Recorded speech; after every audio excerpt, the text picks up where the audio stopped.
우리가 대림절을 보내고 있죠.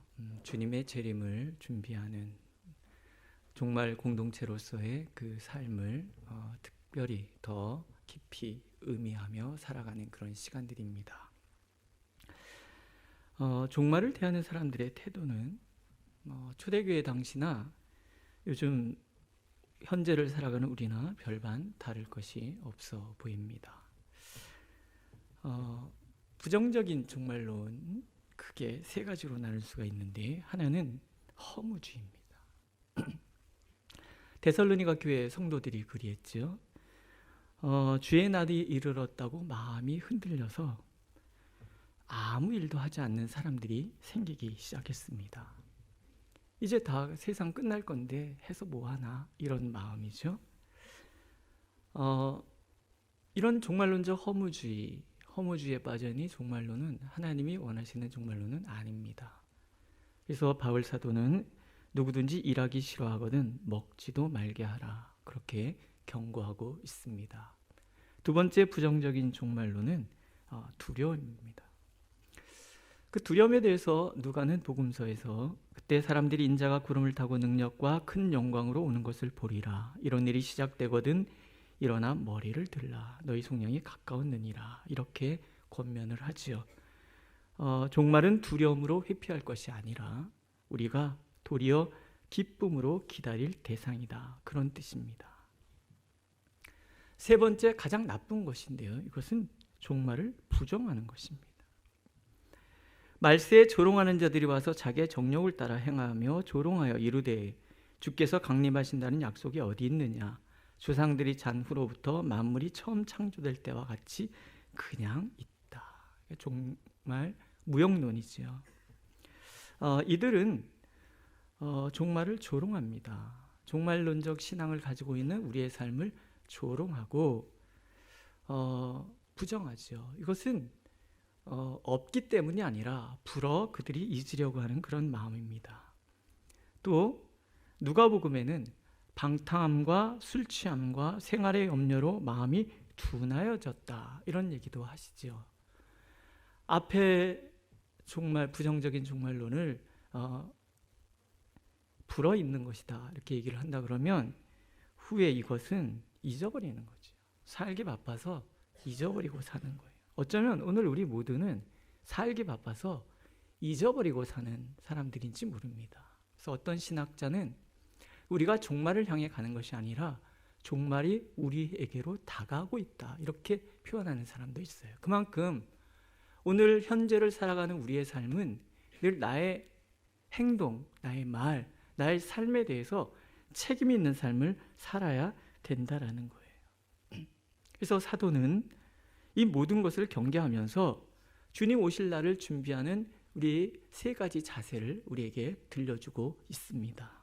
첫 번째는 주님의 때가 다가오면 다가올수록 우리는 기쁨을 잃지 않아야 된다, 그 교훈입니다. 주 안에서 항상 기뻐하라, 내가 다시 말하노니 기뻐하라, 이렇게 권면하지요. 항상 기뻐하라. 여러분, 이게 가능합니까? 성도님들은 어쩔지 모르지만 저는 이게 불가능하다고 생각합니다. 왜냐하면 제 삶은 좋았다 나빴다 좋았다 나빴다를 늘 반복하고 살아가고 있기 때문에. 죄로 인해서 불완전한 이 세상은 끊임없는 두려움과 염려를 몰고 오지요. 이 세상에서 두려움과 염려를 안고 사는 사람이 항상 기뻐한다? 이건 불가능한 것입니다. 근데 사도는 이것을 가능하게 하는 비결이 우리에게 있음을 강조하고 있다는 거예요. 그것은 우리의 위치예요. 주 안에서라는 말이 처음으로 등장을 하지요. 인간 편에서 보면 내가 주님 안에 있기 때문에 라는 믿음을 얘기하고, 또 하나님 편에서는 우리가 주님 안에 있기 때문에 약속에 해당이 됩니다. 주님 안에 우리가 있음을 믿었기 때문에 우리는 하나님께서 항상 기뻐할 수 있도록 만들어 주실 것을 믿고, 하나님 편에서는 우리가 주님 안에 있기 때문에 책임지고 우리를 기쁨으로 인도해 가시겠다는 다짐인 거예요. 지난주 말씀을 잠깐 복습을 하면 인간은 창조되었을 때부터 이미 불완전한 존재였습니다. 근데 창조 그때는 이 인간의 불완전함이 문제가 되지 않았어요. 왜냐하면 하나님이 함께 하셨고 하나님께서 그 모든 불완전함을 채워주셨기 때문에 그래요. 그런데 인간이 하나님께 분리된 이후로 불완전함이 도드라지기 시작을 합니다. 땀을 흘려도 열매가 없고요. 열매를 기대하지만 땅은 가시와 엉겅퀴를 내보내는 거예요. 아무리 노력해도 우리의 삶은 가시와 엉겅퀴로 가득하다라는 거예요. 요한계시록에 보면 죄로 인해 파생한 4가지 고통이 있습니다. 하나는 죽음, 그리고 애통함, 통곡, 아픔. 이 모든 것들이 눈물의 원인이 되는 거예요. 우리의 삶이 그렇게 눈물과 탄식으로 보낼 수밖에 없는 이유가 된다라는 거예요. 두려움, 분노, 걱정, 의심, 조급함, 완벽주의, 허세, 대책 없는 낙관주의, 이런 것들은 이 죽음, 애통함, 통곡, 아픔으로부터 파생되어서 우리의 열등감, 불완전함에 기생하고 살아가고 있는 가시와 엉겅퀴들이라는 거예요. 인간이 스스로 하나님이 되어서 하나님의 자리에 앉아서 내가 옳고 그름을 분별하겠다고 그렇게 선악을 알게 하는 열매를 따 먹었는데, 도리어 그 이후로 인간의 불완전함이 도드라지기 시작했다는 것은 이게 모순이죠. 그런 모순의 자리에 하나님이 찾아오시는 거예요. 그래서 우리를 하나님의 자녀 삼아 주시잖아요. 우리가 주님 안에 머무는 그 순간 우리는 새로운 사람이 되는 겁니다. 여러 가지가 있잖아요. 먼저는 우리가 하나님의 자녀라는 특권을 누리는 사람들이 되었어요. 우리의 열등성을 뛰어넘고도 남는 능력을 하나님으로부터 공급받는 사람들이 되었어요. 나를 있는 그대로 받아주시는 그 하나님의 사랑 때문에 나의 부족함이 더 이상 문제가 되지 않아요. 당신의 모든 것을 내어주시는 그 사랑을 받았기 때문에 누군가에게 사랑을 구걸할 필요가 없어요. 하나님이 주시는 평강의 힘은 환경을 뛰어넘는 담대함을 주고, 열등성에 기생했던 두려움, 분노, 걱정, 의심, 조급함, 완벽주의, 허세, 대책 없는 낙관주의, 이 가시와 엉겅퀴를 뿌리채 뽑아버리셨더라는 거예요. 시편 4편은 이것을 누구보다 강력하게 경험한 다윗의 고백이 담겨져 있습니다. 압살론이 아버지를 대항해서 반란을 일으켜요. 그 반란의 무리에 이스라엘 전 백성이 다 참여한 것 같아요. 사방에는 두려움이 가득하고요, 죽음의 비릿한 냄새가 다윗을 통째로 삼키려고 달려들고 있습니다. 사람들이 소리칩니다. 우리에게 선을 보일 자 누굽니까? 사방이 꽉 막힌 이 절망적인 상황 속에서 다윗이 기도하기 시작합니다. 그런데 놀라운 반전이 일어나잖아요. 하나님께서 다윗의 마음을 만지시기 시작해요. 다윗의 눈을 하나님을 향하게 해주시는 거예요. 그때 다윗이 깨닫는 게 있는 거죠. 아, 하나님께서 나를 보고 계시는구나. 하나님께서 나를 지켜주고 계시는구나. 나를 안전히 살게 하시는 이는 오직 여호와시로다. 사방의 대적이 둘러싸고 있는 이 상황, 죽음의 그 비릿한 냄새가 삼키려고 엄습하고 있는 그 상황 속에 있지만, 지금 다윗에게는 하나님이 계신 거예요. 다윗을 안전하게 지키시기 위해서 당신의 모든 것을 걸고 찾아오신 하나님이 계시는 거예요. 나를 안전하게 하시는 이는 하나님이시구나. 이걸 깨닫는 거죠. 그래서 다윗은 그 와중에 내가 누워 잘 수 있다, 기쁨에 사로잡힐 수 있다, 그래서 노래합니다. 주께서 내 마음에 두신 기쁨은 그들의 곡식과 새 포도주가 풍성할 때보다 더하니이다. 주님 안에 있는 사람에게 주시는 하나님의 기쁨이 이런 거예요. 사방에 우겨쌈을 당하여도 하나님이 나와 함께 하시는 거예요. 그분이 나의 능력이 되시고, 그분이 나의 지혜가 되시고, 그분이 나의 보호자가 되시는 거예요. 어떠한 위협도 나에게 손댈 수 없도록 하나님께서 나를 안전하게 지켜주시는 거예요. 그러니 기뻐할 수밖에. 바울 사도가 이어서 이야기하잖아요. 지금 옥에 갇혀서 이 편지를 쓰고 있어요. 근데 이 마음에 기쁨이 가득한 이유 한 가지인 거예요. 내게 능력 주신 자 안에서 내가 모든 것을 할 수 있느니라. 내가 지금 하나님 안에 있어. 하나님 안에 있기 때문에 나는 기뻐할 수 있어요. 하나님이 주시는 기쁨을 막아설 수 있는 것은 아무것도 존재하지 않아요. 하나님이 어떤 분이십니까? 나를 목숨 걸고 지키시는 분이시잖아요. 오늘도 하나님께서는 내가 주님 안에 있음을 기억하기를 원하시는 거예요. 그분이 나를 지키고 계시다는 거, 나의 필요를 살피고 계시다는 거, 두려워하고 있는 나의 두려움의 이유, 나를 두렵게 하는 그 모든 상황들을 하나님께서 꼼꼼히 살피고 계시는 거예요. 왜요? 채워주시기 위해서, 막아주시기 위해서, 안전하도록 지켜주시기 위해서. 그 무엇도 나를 이길 수 없도록, 그 무엇도 나를 넘어뜨릴 수 없도록 하나님께서는 우리가 주님 안에 있음을 기억하라고 말씀하고 계시는 거예요. 항상 기뻐하라. 다시 말하노니 기뻐하라. 한 번도 안 돼서 두 번을 강조하고 계세요. 왜? 자신 있으시거든요. 우리를 지켜주실 자신이 있으시고, 이 환경을 기쁨으로 바꿔주실 자신이 있으신 거예요. 그게 하나님의 사랑이고 하나님의 능력이라는 거예요. 종말을 살아가는 우리들이 늘 기억해야 될 것. 내가 하나님 안에 있구나. 그렇기 때문에 하나님은 반드시 나에게 기쁨을 주시겠구나. 오늘도 하나님은 우리가 기뻐하기를 원하십니다. 눈물 나는 상황이 내 앞에 있더라도 믿음으로 기뻐하기를 원하십니다. 기뻐할 수 없는 상황에 놓여 있을지라도 하나님께서 책임지시고 기쁨으로 바꿔주실 것을 믿기에 기뻐하라고 말씀하고 계십니다.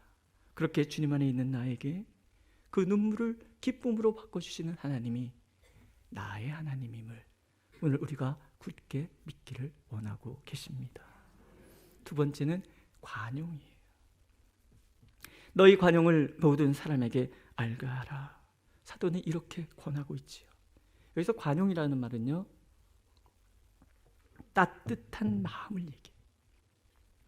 마음이 따뜻하다는 것은요, 있는 그대로 인정하고 받아주는 넉넉한 마음을 얘기합니다. 나는 나대로, 너는 너대로 이해하고 받아주는 그런 마음이에요. 목사님들이 보는 그 월간지에 어느 날 통계치가 하나 나왔어요. 사람들이 교회를 떠나는 이유, 그리고 교회에 정착하지 못하는 첫 번째 이유, 그게 배타적인 분위기, 이렇게 나왔어요. 배타적인 분위기가 될 수밖에 없는 이유가 뭘까? 제가 먼저 가만히 생각을 해봤습니다. 배타적인 이유의 핵심은요, 열등감이에요. 이 열등감이라는 말은요, 나를 인정하지 않는 마음이고 타인도 인정하지 않아서 멸시하고 조롱하고 비판하고 경멸하며 편가르게 하는 그런 마음이에요. 그러니까 관용과 배타적인 말은 반대말이라는 것을 우리가 알 수 있는 거지요. 한마디로 배타적이라는 것은 나도 인정하지 못하겠고 너도 인정하지 못하겠다, 그런 뜻이에요. 이유, 자신감이 없기 때문에 그래요. 자신이 없기 때문에 내가 움켜진 것을 못 놓는 거예요. 이걸 기득권이라 그러잖아요.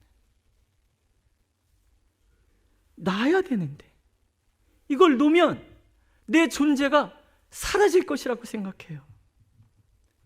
배타적이라는 것은 그런 거거든요. 내가 움켜쥐고 있는 것을 절대 놓지 못하겠다, 그런 마음이에요.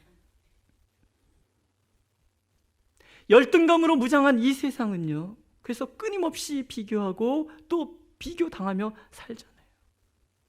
얼마나 많이 움켜쥐고 있는가를 성공의 기준으로 삼고 있단 말이죠.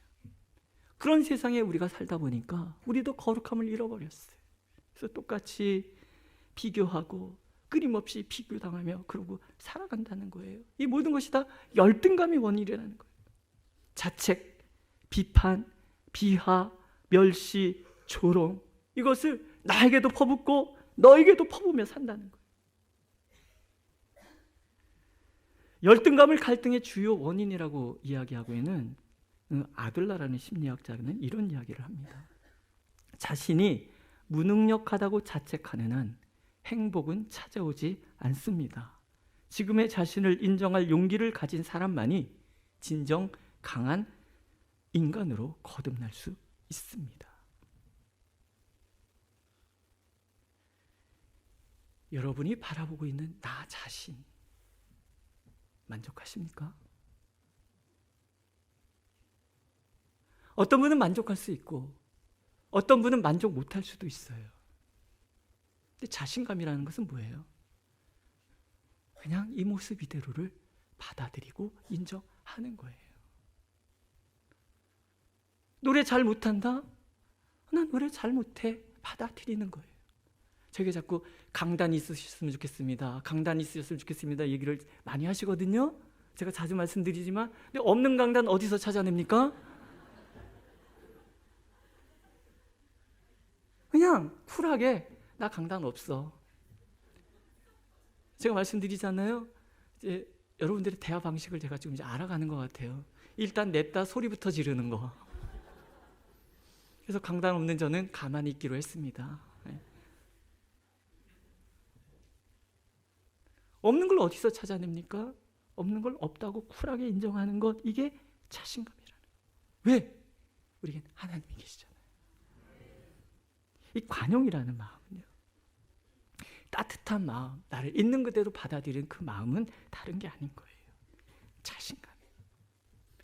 내가 지금 하나님 안에 있다라는 거예요. 늘 허접하고 늘 부족하고 실수투성이 나지만 그래도 하나님이 나 사랑하신다는데, 나 없으면 못 살겠다는데, 너 내가 목숨 걸고 사랑한다는데 내가 뭐라고. 그렇게 사랑하신 하나님이 나와 함께 하시는데 자신감 잃을 이유가 없잖아요. 남을 못 받아줄 이유가 없잖아요. 믿으십니까? 우리가 성경에서 인간을 표현할 때 하나님 형상이라고 표현하잖아요. 하나님 닮았다는 뜻이에요. 무슨 뜻이겠습니까? 비교 불가라는 얘기. 이 세상에 그 어떤 것도 나와 비교할 수 있는 것은 아무것도 없다라는 거예요. 우리는 오직 하나님과 비교할 수 있는 그런 위대한 존재라는 거예요. 그런 존재이기 때문에 하나님께서는 독생자를 희생해서까지도 나를 구원하길 원하시는 거예요. 복음서의 말씀을 보세요. 하나님이 세상을 이처럼 사랑하사 독생자를 주셨으니. 바울 서신의 말씀을 보세요. 전에는 우리도 다른 이들과 같이 본질상 진노의 자녀였더니 긍휼이 풍성하신 하나님이 우리를 사랑하신 그 큰 사랑을 인하여 허물로 죽은 우리를 그리스도와 함께 살리셨고 또 함께 일으키사 그리스도 예수 안에서 함께 하늘에 앉히시니. 너무나 허접하고 너무나 연약한 우리인데 하나님 편에는 너무 귀한 존재, 독생자의 목숨과 바꿀 수 있는 그런 존재인 거예요.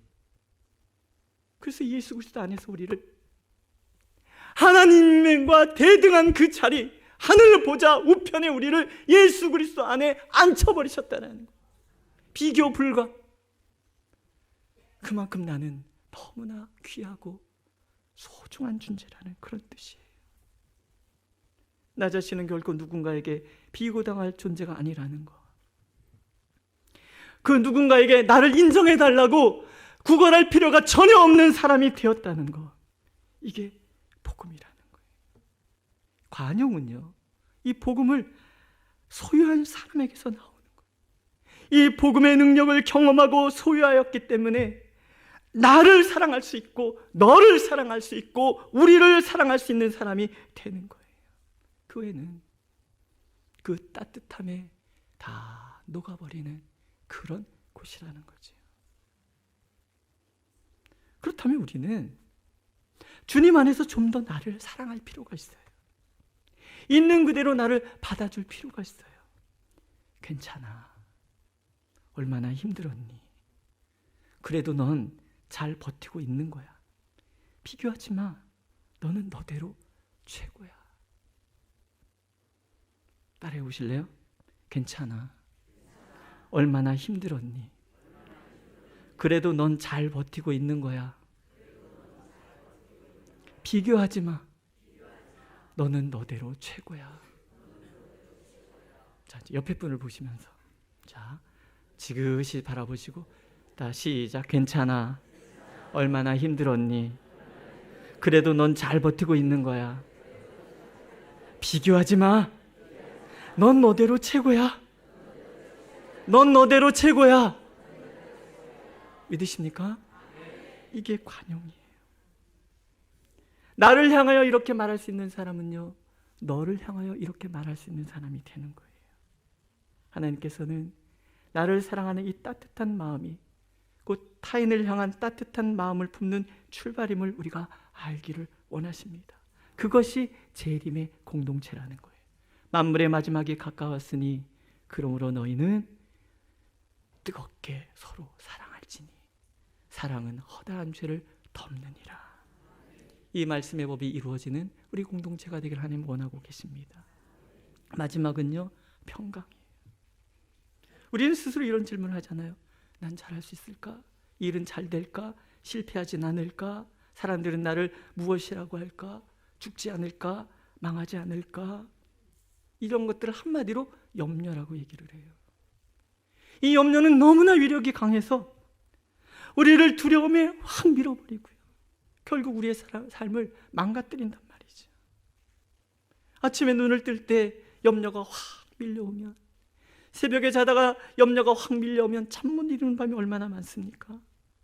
그것을 벗어나는 방법을 하나님은 가르쳐 주시는 거예요. 첫 번째는 하나님을 기억하는 거예요. 이 모든 일에 기도와 간구로 너희 구할 것을 하나님께 아뢰라. 하나님이 듣고 계시는 거예요. 기도와 간구를 한다는 것은 하나님을 기억하는 거예요. 두려움의 근원이, 염려의 근원이 나의 불안전함에 있다면 기도와 간구는 불안전함을 채우시는 하나님을 바라보는 거예요. 그 하나님은 전능하시잖아요. 그 하나님은 사랑이 많으신 분이잖아요. 그 하나님은 그 하나님을 바라볼 때 우리의 기도와 간구를 들으시는 분이에요. 아무것도 염려하지 말고 이 모든 일에 기도와 간구로 아뢰라. 염려는 기도의 부재에서 오고요, 염려는 간구의 부재에서 오는 거예요. 기도와 간구, 연약한 인간이, 불완전한 인간이 염려를 극복하고 하나님이 주시는 평강을 소유할 수 있는 비결이라는 거예요. 우리가 잊지 말아야 할 것은 하나님께서는 오늘도 나의 삶의 자리에 오셔서 함께 하신다. 이제나 저제나 내가 간구하기를, 기도하기를 기다리고 계시는 분이라는 거예요. 기도와 간구는 우리의 눈을 하나님께 돌리는 것이고요, 그 순간 너무나 강력한 사랑과 또 능력으로 우리에게 평강 주시는 하나님을 만나게 된다는 거예요. 모든 지각에 뛰어나신 하나님의 평강이 그리스도 예수 안에서 너희 마음과 생각을 지키시리라. 이렇게 약속하신 하나님께서 내 마음과 생각에 하나님의 평강을 불어넣어 주실 거라는 거예요. 염려에서 눈을 돌려 하나님의 돌보심을 보게 하는 거. 우리가 붙들어야 할 것은 염려가 아니라 돌보심이라는 거예요. 요즘 저는 새벽에 눈을 뜨면 갑자기 염려가 밀려올 때 있어요. 혼자 이렇게 얘기합니다. 아이고, 오늘 또 내가 염려를 붙들었구나. 돌보심을 붙들어야 되는데. 마음의 평강이 확 찾아와요. 따라해 보세요. 우리가 붙들어야 될 것은 염려가 아니라 돌보심이다. 하나님께서는 그렇게 우리의 기도와 간구를 통해서 내 삶에 개입하기를 원하세요. 들어오기를 원하세요. 그래서 내 마음과 생각을 평강으로 바꿔주시기를 원하시는 거예요. 이 평강을 누리는 것이 종말을 사는 삶의 모습이라는 거죠. 서두로 들어가서 재림을 준비하는 마음은 두려움이 아니에요. 염려도 아니고요. 불어있는 마음도 아니에요. 재림을 준비하는 마음은 내가 주님 안에 있음을 믿는 마음이에요. 그래서 기뻐하는 마음이고요. 따뜻하게 나와 너 우리를 받아주는 마음이고요. 염려의 상황에서 도리어 하나님의 돌보심을 기억하는 삶을 살아가는 마음이라는 거예요. 오늘도 하나님 우리가 이 마음을 품기를 원하십니다. 이 교회가 그렇게 기쁨과 관용, 평강이 넘치는 공동체가 되기를 오늘 간절히 원하고 계십니다. 기도하겠습니다.